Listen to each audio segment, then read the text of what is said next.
This video is brought to you by Gateway Subaru. Higher standards.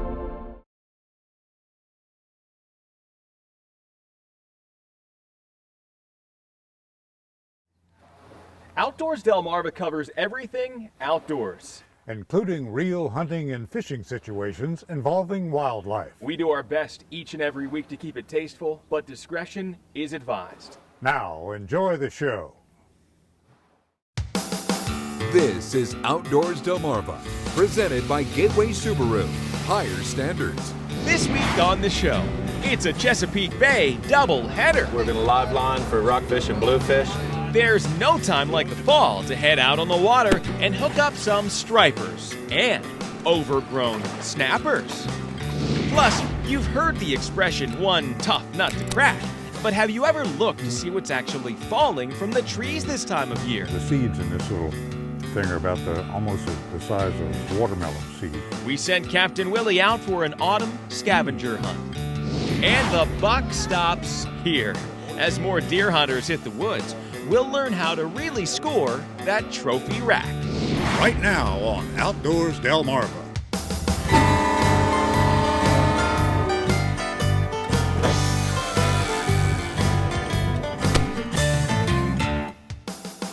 This is Outdoors Delmarva, presented by Gateway Subaru.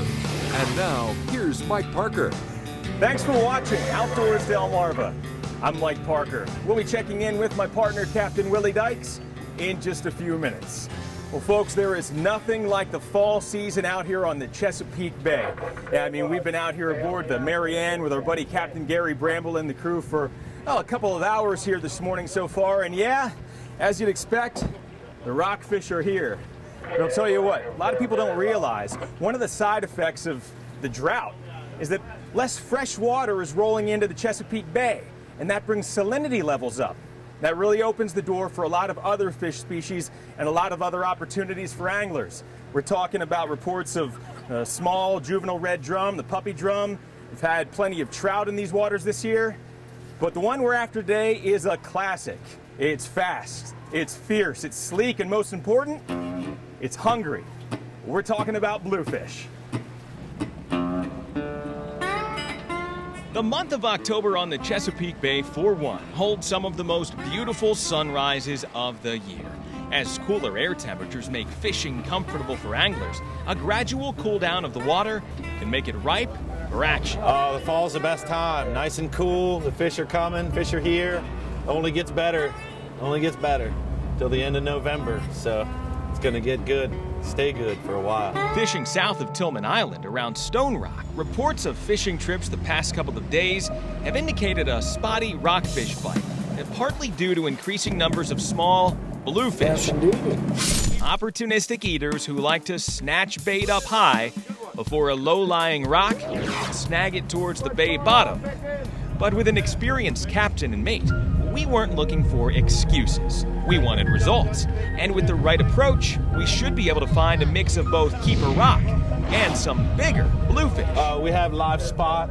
We catch those bottom fishing with bloodworms. We get them about 3 to 4 inches long. Hook him through the dorsal fin. That's a perfect one, nice and lively. You hook him back through here, through the dorsal, and let him go. Sometimes it's a weighted line, sometimes it's not. Some people will use fist finders, some people will just use swivels straight. And the type of hooks switch up almost every day. Oh, jump the bluefish. And it must have been the right one, because within just a few minutes, Ralph is cranking in the first of the day's fish, a feisty blue.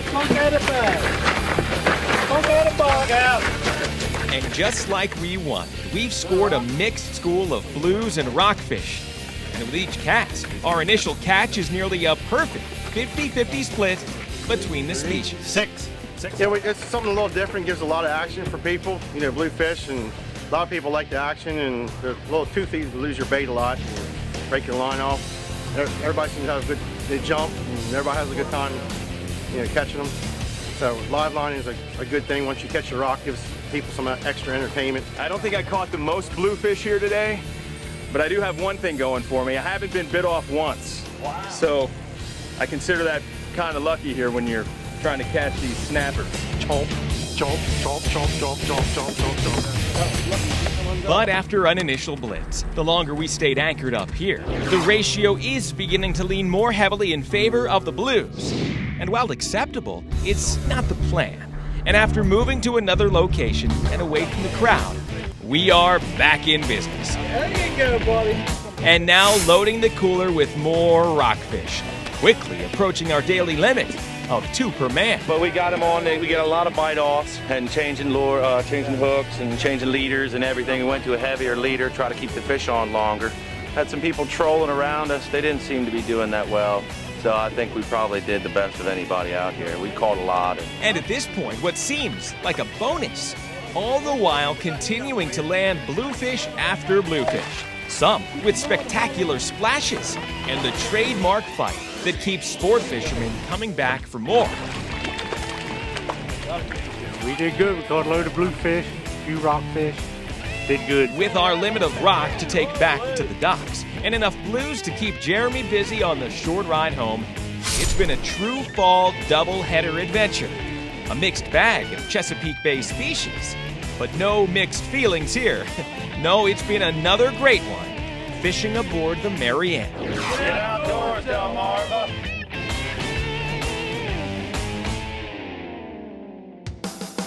Coming up next on Outdoors Delmarva, you've heard the expression, one tough nut to crack, and we found a few.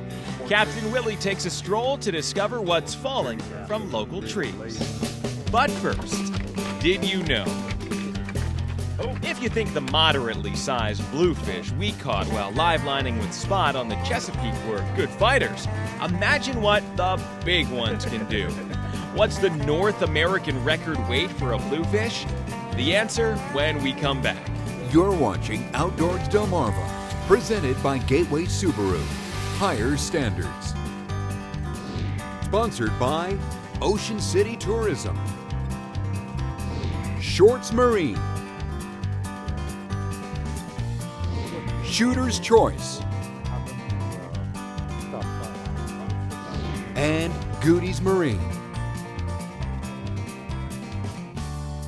Outdoors Delmarva will be right back.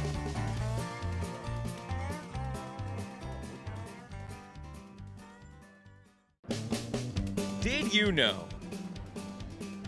The North American record for bluefish has certainly stood the test of time.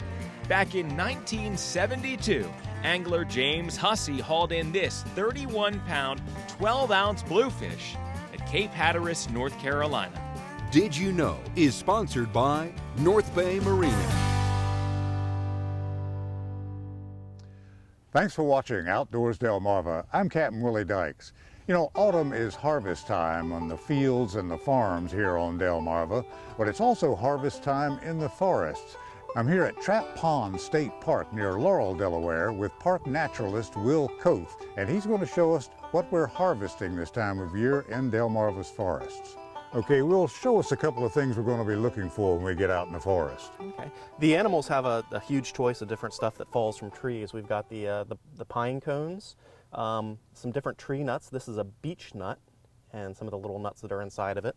Of course, we've got the acorns, many different types of acorns here at Trap Pond, lots of different species of oak trees.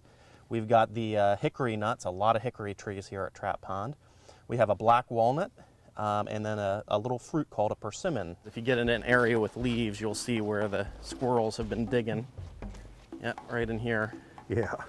You've got all these little pieces of pine cones spread around. There's a group of them over there. The squirrels chew into these, and basically what they're looking for is the pine nuts. And if you pull one of these back, you'll see these little winged seeds. And then in the winged seeds are the nuts. Oh, look, there's some grapes up there. My golly, it's just above reach, the way they always are, of course. Another tree at Trap Pond that provides food for the animals is the beech tree. And they've dropped some fruit earlier on. And if we look along the edge of the trail,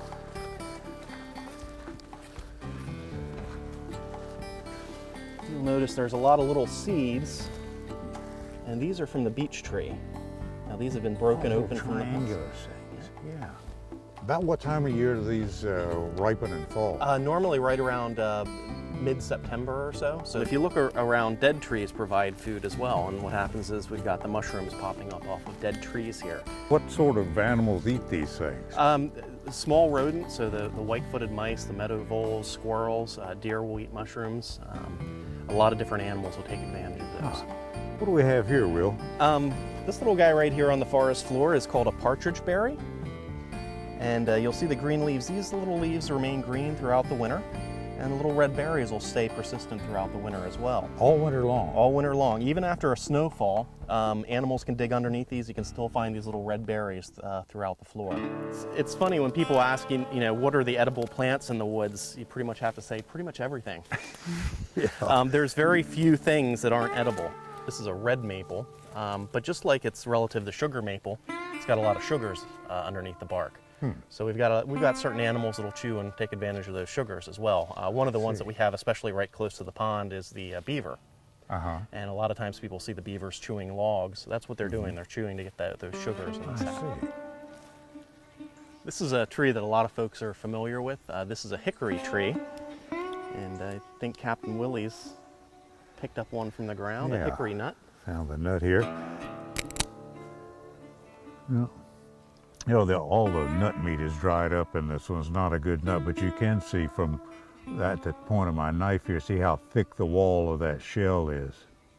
So those things have some pretty good protection for the meats inside, or a squirrel really has to, but he's equipped to get in there. Yep. A lot of the squirrels and rodents can get into these, but as you can see, it's not something that a normal bird or a deer or something like that could really get into. They're still there. Oh, yes. Now walking through the woods, you can find this one really easily because of the bark. This has a really distinctive bark, and this is the persimmon. So just about any animal that eats fruit trees will take advantage of them. Deer love persimmons, squirrels, rodents, small mammals, all sorts of things will eat persimmons. And then there's a lot of fruit-eating birds too that will eat them as well. So they're a treat for the whole crowd. Yep. Well, the animals take a huge advantage of acorns that fall. There's two different types of oak trees here at Trap Pond. There's white oaks and red oaks. The white oaks have rounded leaves. The edge of the leaves is round, and they've got these big acorns. The red oaks have pointed leaves. They have little bristles at the end of the leaf. You can see right there. And they also have really small acorns. The white oaks actually taste a lot better to a lot of the animals, so they tend to be eaten as soon as they hit the ground. White oak acorn. And now, even though that'd taste really bitter to us, the animals really like that. It's full of carbohydrates and nutrients to help them get through the winter.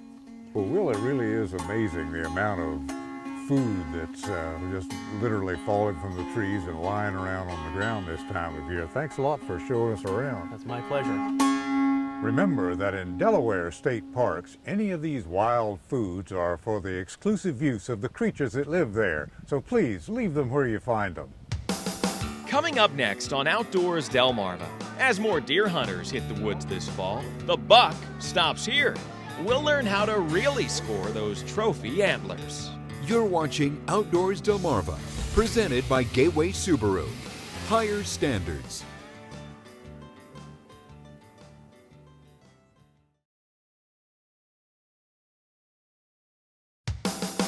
This is Outdoors Delmarva, presented by Gateway Subaru. Higher standards. Well, it's definitely that time of year where more deer hunting opportunities start to pop up and kind of overlap each other up and down Delmarva. This past week, giving deer hunters in Maryland a chance to get out in the field with a muzzle loader. Well, it was a while back that we met up with a guy who gave us some great pointers on how to score that trophy buck. Is this our girl? The boys are the ones that have the antlers on them. While most of us tend to wait for the pleasant fall temperatures to catch buck fever, for others, it happened amidst the sweltering summer heat inside the grounds of the Delaware State Fair. Happy to have my kids here to see it too, and it's a once in a lifetime thing. Not always you get a Boone and Crockett buck. Deer that are massive and symmetrical score better under the Boone and Crockett system. The anxious crowd gathered was mostly interested in learning the ins and outs of the Boone and Crockett system of scoring, a recognized standard which assigns a numbered score to antlered animals like white-tailed deer, based on measurements taken of antler height, width, mass, and number of points. And the tools of the trade are surprisingly simple. What I've got here is an extension roller. Be easy to take an inside spread with. I have a 1/4-inch steel tape, and I have like a bicycle brake type cable. And this is great for measuring tine lengths and beam lengths. You run it along the length of the point, mark it with an alligator clip, and then you just put the alligator clip right on the extension ruler, and you measure to the nearest 8. For Delaware, since I've been measuring since '87, I know of only 8 bucks that makes the all-time Boone and Crockett list. Now, Delmarva is no stranger to the Boone and Crockett record books, including this buck, harvested by Greg McNett of Newcastle County during the 2003 shotgun season. With a score of 160 7/8, it's the 30th biggest rack ever recorded in the state of Delaware. A couple guys had told me he was around like 140, and not knowing the real Boone and Crockett scale, I wasn't really hesitant to getting scored. And then finally I was watching all kinds of hunting videos and stuff like that, and then finally I'm like, wow, my deer is just as big as some of these deer. So I called Bill Jones up and said, hey Bill, would you like to score my buck, because I think he's pretty close. And then here come to find out 160 7/8, and I'm tied for 30th of all time. So it's a blessing, and I'm just happy that that it happened. Armed with knowledge and some skills to make measuring your next trophy buck out in the field a little bit easier, you never know. Your name could also end up on a list like this. Of course, it can only happen if you get outdoors, Delmarva. Coming up next on Outdoors Delmarva, just because the crowds have left for the summer here in Ocean City, Maryland, doesn't mean there's still not plenty to do in the fall. In fact, Donna, you guys have a special name for it. Yes, we call it the second season, and it's happening right now. We'll tell you about some affordable family events next. Outdoors Delmarva will be right back.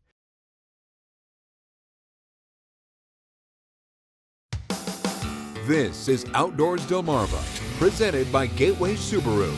Higher standards. Thanks for watching Outdoors Delmarva. I'm Mike Parker.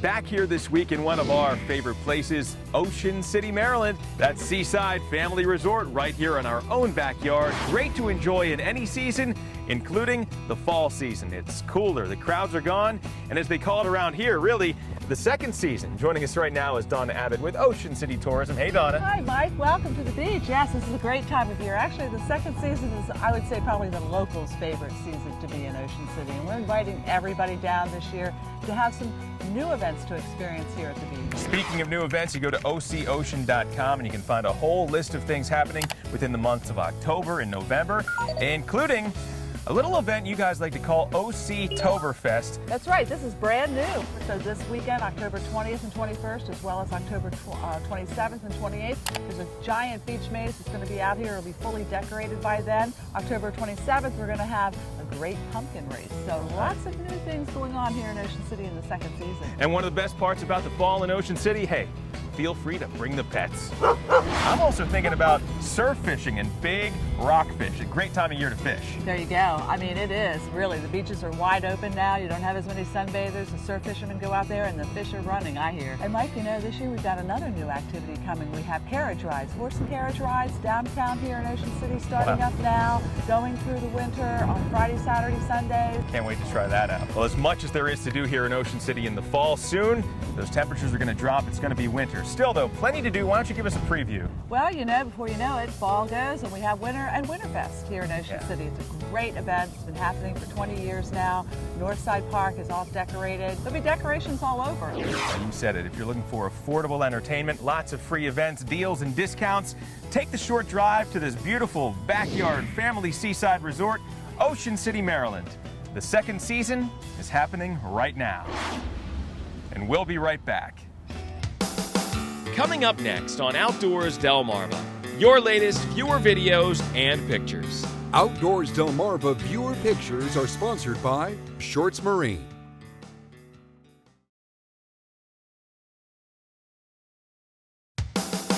This is Outdoors Delmarva, presented by Gateway Subaru. Higher standards. Sponsored by Ocean City Tourism. Shorts Marine. Shooter's Choice, and Goody's Marine.